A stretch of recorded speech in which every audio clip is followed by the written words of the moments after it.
So, hey guys, are you frustrated with where you're at right now? Maybe stunted in your progress? Well, if you are, I want to recommend a place for you to go called Growth Day. growthday.com/ed.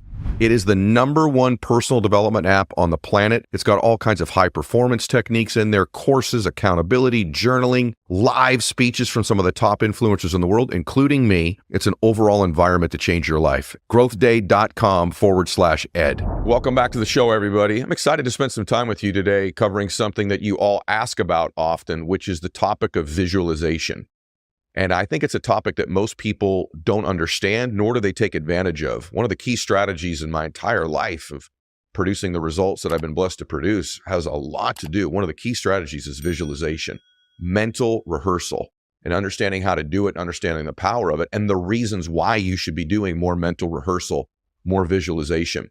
You know, I'm blessed that I've had an opportunity to coach a lot of top CEOs, entrepreneurs, entertainers, and yes, a lot of athletes. And whether that be in the UFC, in the MMA, or a golfer, baseball player, I get asked often, what do you work on with a lot of these athletes? And although we work on a variety of different things, one of them is visualization, because it's really an accepted practice in sports that you visualize things. But most people, you can ask yourself this to begin, how much visualization do you do in a directed, intentional way? In other words, you're visualizing things, your problems, your worries, your fears, you're visualizing an appointment, let's just say. But how often are you doing that proactively? Are you using it as a strategy for peak performance, a strategy for bliss, a strategy to be more productive and serve more people? Mental rehearsal and visualization is one of the greatest gifts you could give yourself, and it's a great hack to producing the results that you want. Because the truth of the matter is you are more than likely producing right now what you've already been visualizing. And so taking control of that and harnessing control of it is a really, really big deal. And why? Because we all have fears. We all have insecurities. These fears and insecurities will find a way to express themselves one way or the other. And so if we can't take control of our fears and our insecurities, and we don't build up mental rehearsal and visualization of the things we want, the things that give us confidence, one or the other are going to end up expressing themselves. That's why it's so important that you really learn to take control of your mental rehearsal and visualization. And why is that the case? Here's the deal. You move towards what you're most familiar with in your life, okay? So there's a degree of familiarity in our lives that we move towards what's comfortable, what's safe, what's most familiar to us, because it requires the least amount of thinking. Your brain really wants to operate and conserve energy as much as it can. So the more things it can do habitually without having to think, the easier it is on your brain. And so it's constantly trying to get you to move towards what's familiar. And so if what's most familiar to you is your fears, your worries, your anxieties, your insecurities, you will move towards them. If you wonder whether that's accurate or not, we try to avoid things that are unfamiliar to us. People have asked me, oh my gosh, I saw that golfer, he had a putt to win the golf tournament from 5 feet, and he missed it. And he missed it for 2 reasons. Either he was very familiar with the mental rehearsal and the visualization he or she was of missing, and they programmed that fear in, so they moved towards what was familiar, and which was missing the putt. Or they didn't do any mental rehearsal whatsoever, and when they got into that pressure situation, their brain was not familiar with that environment, with that situation, and so it wasn't able to function at its optimal level. And so the reason that we want to make sure that we're doing mental rehearsal and visualization regularly in our life is so that when we get there, we're familiar and we're likely to move towards that result we've already visualized. If we don't, if we only take visualization about our fears and worries, which is what most people do, you will move towards those because you're familiar with them as well. Or the absence of any preparation, when you walk into a meeting to give a presentation, you've not mentally rehearsed the result. You've not visualized the result. If you've not done that, you've left it up to your own devices, and more than likely, because you're unfamiliar, your brain cannot perform at its optimal level. So that's why mental rehearsal, preparation, because your body doesn't know, your subconscious mind does not know the difference between what's real and what's imagined. And so the more you rehearse it, the more your brain believes, your mind believes that you've already done it, you've already accomplished it. So when you enter the environment, you enter the situation, you will gravitate and move towards what's most familiar. So hey guys, are you looking for more optimization in your life? If you are, try Bond Charge. Bond Charge is a holistic wellness brand, huge range of evidence-based products that help you get more energy, perform better, recover faster. I love their infrared sauna blanket. It's what I've been using now for a while when I hurt my back. It's the perfect way to detoxify, reduce stress, improve your overall well-being. It's also very easy to use. You just set it up in like a minute. You can enjoy a 30 to 40-minute session. You're going to love it. You'll feel more relaxed, revitalized, and less stressed. It's a really good addition to any wellness routine. By the way, all the products are HSA, FSA eligible for pre-tax savings up to 40%. So go to boncharge.com and use coupon code ED to save 15%. That's BONCHARGE.com and use coupon code ED to save 15%. These statements and products have not been evaluated by the Food and Drug Administration. These products are not intended to diagnose, treat, cure, or prevent any disease or condition. Think about it this way. How much thinking do you do when you walk into a room full of strangers? Right? You walk in, you don't know anybody in there. You're pulling up to an event and you don't know a soul. You're going to walk into a room with 50 or 100 people. You're doing some thinking, aren't you? You're thinking about, well, how would I introduce myself? Is my hair the right way? Did I do my makeup correctly? What's a story that I could tell tonight that's funny? What if they ask me this? Your anxiety and nervousness level goes up no matter who you are, right? Because of the unknown, the unfamiliar. And so what happens is you just start thinking and going into pattern mode. You're going into mapping mode because where you're going is unfamiliar. Now compare how much thinking you do when you walk into a room like that compared to just walking through your front door to your house where everybody's familiar. Do you really even have to think about it? When you walk from your kitchen to the living room where your family is, do you do any thinking whatsoever? Does your heart rate go up at all? Is there anything in your body that's changing from a neurobiochemistry standpoint? No, you're almost doing zero thinking because you're familiar with it. And so in life, if you can begin to become that familiar like you are with your own family and friends, with your dreams, your goals, and your ambitions, or maybe it's as simple as just a specific result in one occasion, the more you've done that, the more you're not going to have to think nearly as much and process information. This is really called mapping.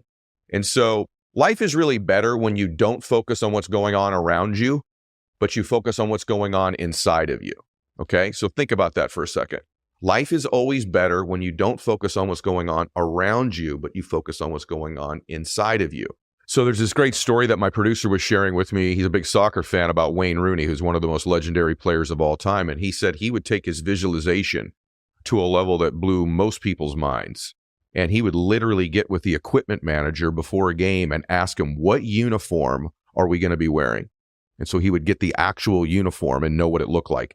He would also want to know what music they were going to be playing when they came out, when they were getting ready to play. He would want to know the exact song. And then he would also want to know the weather. So he would then get back and the night before the games would visualize that uniform, would visualize that music playing, would visualize that weather, so that when he got there, it was all familiar to him. You know, a lot of athletes and people ask me, should I only visualize me getting the yes?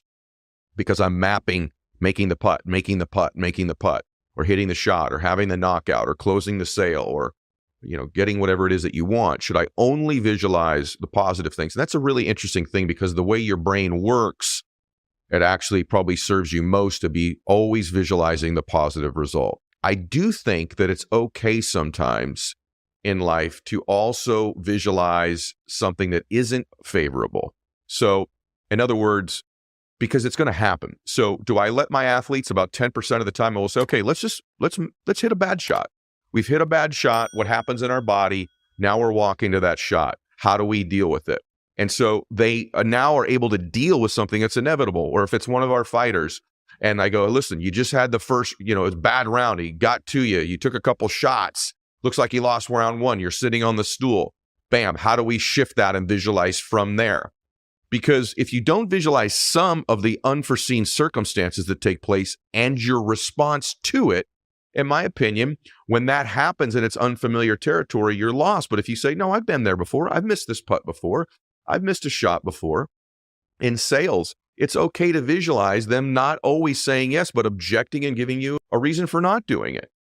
They may have a question or a concern, right? So I don't think it's a negative thing sometimes. I don't want to pattern this where it's a pattern I've created, but I think it's okay to, in sales, visualize getting a no or an objection, or in a sport, having a failure happen, and then from there, what you need to visualize.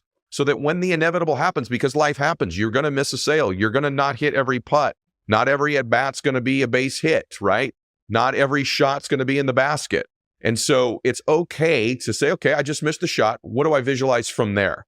So we're not really visualizing the miss. We're visualizing it's happened, what feels in my body. I know what that is. Now, what do I do? And so, because you'll watch in sports, most of the great athletes, it's not that they don't miss, it's what they do after they miss. It's not in life whether you're going to miss or get rejected or have a difficult circumstance or situation. It's what do you do when it happens? And so I think it's okay that you spend a little bit of time in that zone, and then your visualization is your way out of there. So we're not visualizing misses. What I'm suggesting is that you're visualizing, okay, I've just missed. Now visualize the way out. Mentally rehearse the way out. I think you can spend a little bit of time on that, just like the great Wayne Rooney did. I'll tell you one more story, and I don't know whether this is accurate or not. I don't remember the man's name, and I'm sure I'm messing the story up, so forgive me. But I think the premise of the story and the point that it illustrates is valid. And so the story goes, I was told this many years ago, that there was evidently a soldier who had spent some time in a POW camp. And when he was there, in order to keep himself sane, frankly, he would mentally rehearse and visualize himself playing an entire 18-hole golf course round of golf. And again, this is just a story that I was told. I hope I'm giving it justice. And the point of the story is that it illustrates the power of visualization. And even if I'm off by the facts a little bit, indulge me a little bit here. But he would visualize playing each shot throughout the day, mentally rehearse and visualize it. And many years later, when he got out of the POW camp, he went home. I believe it was to Texas, somewhere in the Midwest, and his body was totally atrophied. He had no muscle mass left. He had lost considerable weight. He had been obviously hurt and injured and beaten when he was in the camp. And one of the first things he asked to do when he got on his feet was to go play golf. And the story goes that he went out in that first round of golf, shot even par. And afterwards, they asked him, how in the world did you do that? You've lost 50 pounds. You've had all these injuries. You've had this terrible mental battle you've had to go through. And he goes, it's easy. I haven't missed a putt in 4 years. Because what he had done is mentally rehearsed when he was playing those rounds, making that putt, hitting that shot. Now, whether or not that's an accurate story or not, I don't know. But what I can tell you is that it's illustrative that I've seen something like that in many athletes and many business people's lives, where in spite of external circumstances, they've controlled the inside so well that when they, like I've said, they focus on the inside, that when these variables happen, which is life, a failure, a setback, an unforeseen situation, that they're comfortable because they haven't missed a putt in years when they visualize their way out of that. And so inside of you, you can visualize. So give yourself the gift on a more regular basis of mentally rehearsing the meeting you're going to go to. Do it 3, 4, 5, 6 times and actually sit in that visualization. Ask yourself questions when you visualize, by the way. The way you get better at it is you do more of it. In the beginning, when we're visualizing or mentally rehearsing, we're not very good at it because we haven't done it before. We get distracted easily, or we don't even realize, we don't even take control of what we're seeing. But begin to ask yourself, when I visualize, do I see it in black or white or color? I mean, make some distinctions about what you're seeing. Can I feel things? Do I smell things? Do I hear things? Can I take this picture that I'm seeing, this result I want to produce, this award I want to win, this situation I want to get out of a date that I'm going on, this, potential sale that I've got, this baseball I want to hit, this putter. When you watch it, start to ask yourself and take a look at what you're seeing. Like, for example, where's the camera? That'd be interesting, huh? Do you see the camera where you're looking at it out there? So you see it from your own perspective? Or do you see it from the person's situation who's watching you? Do you see it from above? Just taking it into, and you go, wow, I never thought about that before. Well, think about it. It'll help you take better control. When I work with athletes, when they're baseball hitters, I'll often ask them, I'll say, close your eyes and visualize, hit a line drive up the middle. And they'll go, great, I did it. And they'll open their eyes. I go, okay, good. Where was the camera? And they're like, huh? I said, where was the camera?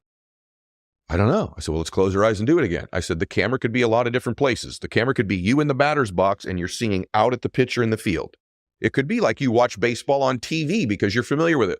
And it's behind the center field fence looking over the pitcher into the catcher. It could even be the view you get on deck. But the first thing is to at least see what you see. Now you have a chance to play the video.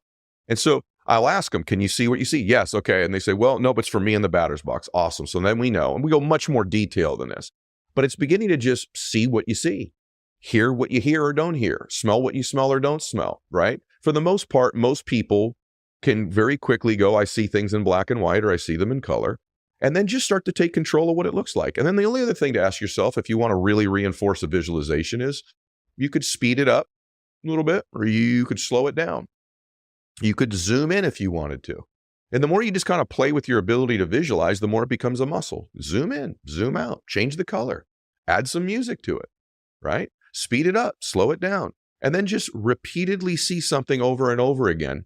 It'll serve you. And so it's something that I teach the athletes that I do. It's not very complicated. It's just basically starting to take control of your mind's eye, of what you think about. You don't have to be very specific with it. It could just be the same thing you see every time.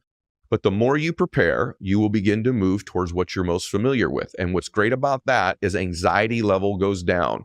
And your brain, your subconscious mind, it doesn't know the difference between what you're imagining and what's actually happening. And so you actually can get a hit every time you're up to the plate. You can make a putt every single time you stand over it. You can get a yes.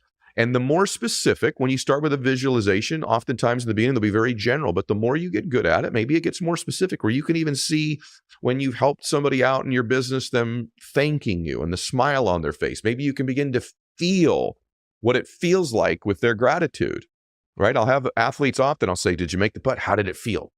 Fist pump that thing, lock it in, right? So the more you do it, the more it grows as something you build as a habit. It doesn't need to be any more complicated than that.